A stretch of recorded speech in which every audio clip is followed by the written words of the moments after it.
Friday night, September 1963. Across America, something new was happening. Families were pulling into parking lots with golden arches rising against the evening sky. Fathers in work clothes they hadn't had time to change out of.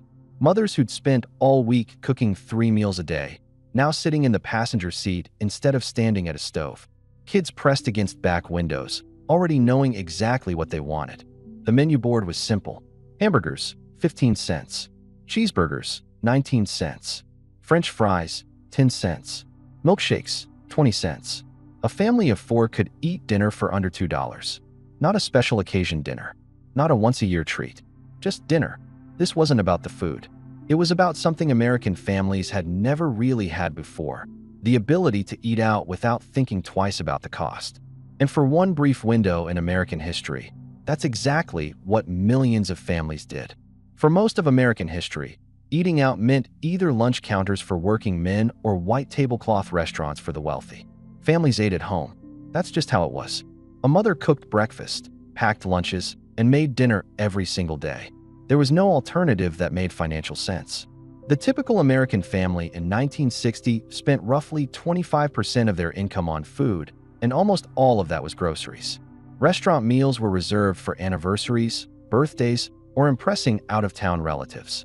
A dinner at a sit-down restaurant could easily cost $5 or $6 for a family, nearly a full day's wages for many working men. But in 1955, Ray Kroc opened the first franchised McDonald's in Des Plaines, Illinois. The concept was radical in its simplicity, assembly line efficiency applied to food. 15-second hamburgers. No wait staff. No dishes to wash. No tipping. Just fast, cheap, consistent food that tasted exactly the same whether you were in California or Connecticut. The original McDonald brothers in California had pioneered the system, but Kroc saw something bigger. He understood that post-war America was changing. Suburbs were spreading. Highways were expanding. Families had cars and mobility like never before. And more importantly, they had just enough disposable income to make different choices, if those choices were affordable enough. By the early 1960s, McDonald's had spread across the country, and the timing was perfect. Post-war prosperity had created a growing middle class. More families had cars. Suburbs were sprawling outward. Mothers were joining the workforce in larger numbers. And everyone was tired. The decision to keep prices rock bottom wasn't just business strategy. It was cultural disruption. Because at 15 cents for a hamburger, eating out stopped being a luxury. It became a choice any working family could make. The pattern emerged quickly across industrial America. Friday after work, still in his factory uniform or office shirt, a father would make the decision. Let's go to McDonald's. Not because it was anyone's birthday. Not because company was coming. Just because he could afford it and nobody had to cook. In Detroit, in Pittsburgh, in Chicago, in dozens of factory towns, the same scene played out. Men who just cashed their paychecks, who had a few dollars in their wallet that weren't already spoken for, could pull into a McDonald's parking lot without anxiety. The mental math was simple and quick. $2 would cover everyone. That was less than an hour's wages. Less than a pack of cigarettes and a newspaper cost for the week. The drive-thru didn't exist, yet in most locations. You parked. You walked up to the window. You could see them making your order through the glass. Burgers hitting the grill, fries dropping into oil, shakes being mixed. Everything visible. Everything fast. 15 seconds from raw beef to wrapped hamburger. A dollar bill covered a meal for 2 kids with change left over. $3 fed the whole family with enough for everyone to get what they wanted, not what the budget forced them to accept. That distinction mattered.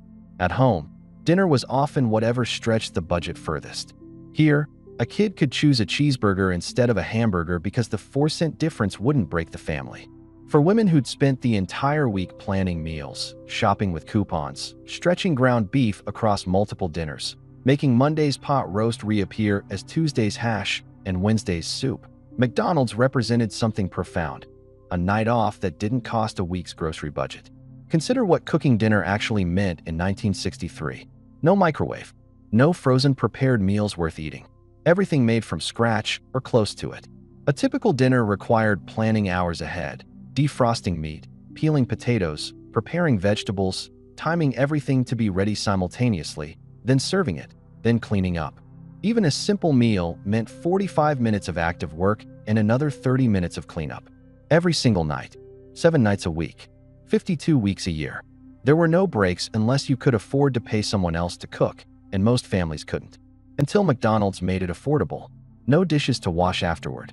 No leftovers to wrap and store. No grease to scrape off the stovetop. No negotiating with kids about finishing their vegetables. Just order, eat, throw away the wrapper, go home. The next morning, the kitchen would still be clean. Some women felt guilty about it at first. Cooking for your family was what you did. It was part of the role, part of the identity. Their mothers had cooked every meal. Their grandmothers had cooked every meal. Not cooking felt like shirking responsibility, like admitting you couldn't handle the basic requirements of keeping a household. But when the alternative cost 19 cents and nobody complained about the food, that guilt faded fast, especially when you factored in the time saved. An hour and a half returned to the evening. Time to rest. Time to pay attention to kids without simultaneously stirring something on the stove. Time to sit down. For children growing up in the early 1960s, McDonald's became a cultural landmark. The golden arches meant something specific. You were going somewhere. Not to grandma's house. Not to church. Somewhere that existed purely for the experience of going there. The taste was secondary to the ritual. Sitting in the car with the food spread across laps, because eating inside meant sitting at outdoor picnic tables if the weather was decent or taking it home if it wasn't. The specific texture of the thin beef patty, edges crispy, middle still soft. The way the bun absorbed the ketchup and special sauce.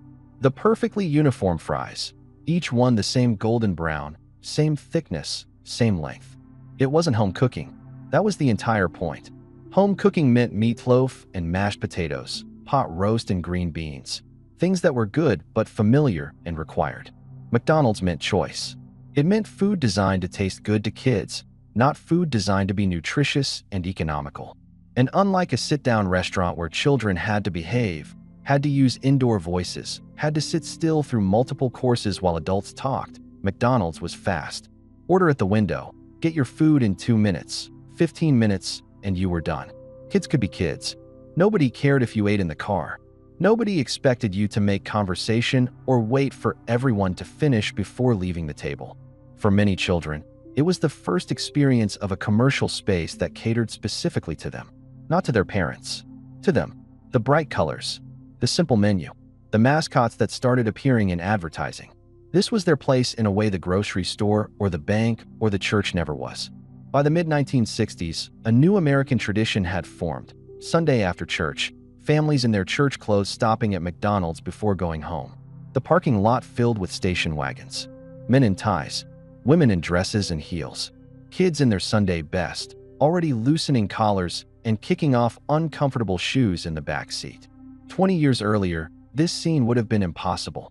Eating out after church meant either going home to a big family dinner someone had to cook, usually while the rest of the family changed out of church clothes and relaxed, or spending serious money at a restaurant nice enough to match your Sunday attire. McDonald's split the difference. You could stay dressed up, you could skip the cooking, and you could afford it on a working man's salary. For less than the collection plate offering, you could feed your family lunch. This wasn't just convenience. It was cultural transformation. Sunday dinner had been sacred in American family life. The big meal, the whole family together, often extended family too, grandparents, aunts, uncles. Someone, almost always a woman, spent hours making it happen. Now you could fulfill the obligation of family Sunday meal without the labor. You were still eating together, still in your church clothes, still making it a family occasion. But nobody had to sacrifice their Sunday afternoon to make it happen. Some pastors noticed their congregations lingering less after services. Families used to stand around talking because they were in no rush to get home and start cooking. Now they could socialize and still eat within an hour of leaving church. The golden arches changed the rhythm of Sunday itself. As more mothers entered the workforce in the 1960s, not as a novelty, but as an economic necessity for many families and a choice for others, the math became even clearer. Coming home at 5:30 p.m., exhausted from a full day of work, facing the prospect of cooking dinner, cleaning up, helping with homework, and still having evening chores ahead, McDonald's wasn't extravagance. It was survival. For 65 cents, a working mother could feed her child dinner and have time to rest before tackling everything else the evening required. The alternative was an hour of cooking, 30 minutes of cleaning, and collapsing into bed with barely enough energy to do it all again tomorrow. Her own mother might have judged her for it. Her mother's generation had managed to cook every night while raising children, or so the story went. But her mother hadn't worked outside the home, hadn't spent 8 hours at an office or a factory or a shop, and then come home to a second shift of cooking and cleaning and childcare. The meal itself was beside the point. What she was buying was time. And at these prices, time was finally affordable. This created a subtle shift in how families thought about a mother's labor. Cooking dinner had always been expected, uncompensated, invisible work. Now it had a price attached. 65 cents. That's what it cost to not cook dinner. And when you framed it that way, when you calculated a mother's hour and a half of labor at even minimum wage, cooking at home wasn't necessarily the economical choice anymore. Some women felt liberated by this realization. Others felt vaguely uncomfortable with it, as if putting a price on family dinner diminished something important. But either way, the option existed now, and millions of families took it. McDonald's changed American travel in ways that extended far beyond Friday night dinner. Before fast food chains, a family road trip meant packing sandwiches or stopping at local diners where prices and quality varied wildly. You never knew if you'd pay 50 cents or $2 for a meal. You never knew if it would be good or terrible. McDonald's offered certainty. Every location had the same menu, same prices, same taste. A family leaving Michigan for Florida could stop at McDonald's in Ohio, Kentucky, Tennessee, Georgia, and pay 15 cents for a hamburger every time. No surprises. No budget anxiety. This reliability transformed how families traveled. Road trips became more spontaneous because food logistics were simpler. You didn't need to pack as much. You didn't need to research restaurants in unfamiliar towns. You just looked for golden arches and knew exactly what you'd get and what it would cost. For kids, finding a McDonald's on the highway became part of the adventure. The excitement of spotting those arches. The guarantee of familiar food in an unfamiliar place. It was comfort and novelty at the same time. You were somewhere new, but you could still have exactly what you wanted. Something fundamental shifted in American culture during these years. What started as an occasional treat became routine. Some families went every Friday. Some went twice a week. Some went whenever nobody felt like cooking, which was more often than anyone admitted out loud. The novelty wore off, but the convenience didn't. McDonald's stopped being the exciting new thing and became simply an option. A normal option. The kind of option working-class families had never had before. You didn't need a reservation. You didn't need to dress up unless you wanted to. You didn't need to budget for it days in advance. You didn't need to save up. You just went. That casualness, that lack of ceremony, was revolutionary. It changed children's expectations especially. Kids growing up in the late 1960s didn't think of eating out as a rare luxury. They thought of it as something families just did. When they became adults, they carried that assumption forward. Eating out was normal. It was part of regular American life. This generational shift would have profound implications decades later. But in the moment, it just felt like progress. Like American life getting easier and more abundant. Like the future working exactly the way it was supposed to. By 1967, McDonald's had over 1,000 locations across America. By 1968, they were selling their billionth hamburger. These weren't numbers on a corporate report. They were millions of families making the same choice, week after week. Eating out was no longer reserved for special occasions. The scale was staggering. In 1965, Americans spent approximately $6 billion eating out. By 1970, that number had nearly doubled to $11 billion. Fast food chains drove much of that growth. What had been a marginal part of American food culture became central. The restaurant industry noticed. Traditional diners and coffee shops saw their Friday night crowds thin out. Why pay 75 cents for a sit-down meal when you could feed your family for less than that at McDonald's? Why wait for table service when you could be in and out in 10 minutes? Speed mattered. Price mattered more. Mom-and-pop burger joints couldn't compete on efficiency. Local restaurants couldn't match the purchasing power that let McDonald's keep prices low. Some adapted by finding niches, better quality, local character, sit-down service for people who wanted that experience. Others closed. Between 1963 and 1973, thousands of independent restaurants shut down while fast food chains multiplied. Other chains tried to compete. Burger King, Burger Chef, Wendy's, all built on the same model. Keep it cheap, keep it fast, keep it consistent. By 1970, fast food had become a permanent fixture of American life. The Golden Arches had company, but the economics were already starting to shift. Inflation was rising. The cost of beef increased. Labor costs climbed. The 15-cent hamburger couldn't last forever, and everyone in the industry knew it. In 1967, McDonald's raised the price of a hamburger to 18 cents. Still affordable. Still cheaper than cooking at home when you factored in a mother's time. But the era of the 15-cent meal was ending. By 1971, hamburgers cost 25 cents. By 1975, 35 cents. By 1980, 65 cents. The numbers kept climbing, slowly at first, then faster as inflation gripped the American economy through the 1970s. What had been a weekly routine for working-class families became, once again, an occasional treat. Not unaffordable, but no longer something you could do without thinking about it. The families who'd gotten used to Friday night McDonald's didn't stop going entirely, but they started calculating again, checking how much cash they had, deciding whether this week they could afford it or should wait until next week.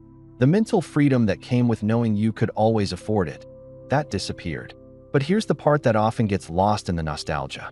The 15-cent hamburger era wasn't just about cheap food. It was about the psychological shift that happened when eating out became normal for ordinary families. For the first time in American history, working-class parents could give their children an experience that had always belonged to wealthier families. It wasn't a fancy steakhouse. It wasn't white tablecloths and multiple forks. But it was eating food someone else made, in a place that existed specifically to serve you, without requiring a special occasion or a month of saving up. That feeling, that moment of "we can afford this," changed how families thought about their place in American life. You weren't rich, but you weren't scraping by either. You were middle class, and middle class meant choices. The kids who grew up going to McDonald's regularly didn't think of it as a luxury. They thought of it as normal. And that shift in expectations, that assumption that eating out was just something families did, marked a fundamental change in American culture. It also created a baseline for what middle-class life should feel like. If you could afford to occasionally skip cooking without financial stress, you were doing okay. If you couldn't, you were falling behind. McDonald's became an informal measure of economic security. When the prices started rising in the 1970s, it wasn't just inflation families were experiencing. It was the slow realization that the window of easy abundance was closing. The Friday night McDonald's run required more thought, more budgeting. What had been effortless became deliberate. Some families kept going, adjusting other parts of the budget to make room. Maybe they bought the store brand at the grocery store instead of name brand. Maybe they skipped the milkshakes and just got burgers. Maybe they went once a month instead of once a week. They found ways to preserve the tradition even as it got harder to afford. Some cut back to once or twice a month, treating it like the special occasion it had been before the 1960s. The kids noticed. They understood without being told that money was tighter. That McDonald's wasn't automatic anymore. Some stopped entirely, returning to the pattern their parents had known. Eating out was for special occasions only. Birthdays, report cards. Maybe. Those families watched the prices climb and made the calculation that it wasn't worth it anymore. Home cooking was cheaper, even if it was more work. The Golden Arches were still there. The restaurants kept growing. But the casual accessibility, the ability to pull in on a whim without checking your wallet first, that was fading. And with it, some of the optimism about American prosperity. If you couldn't afford McDonald's anymore, what did that say about your place in the economy? The 15-cent hamburger never came back. By the mid-1980s, a McDonald's meal for a family of four cost $12 to $15. What one person's meal had cost at a sit-down restaurant 20 years earlier. The industry had fully transformed, but so had American expectations. Fast food didn't disappear. It evolved. The menu expanded dramatically.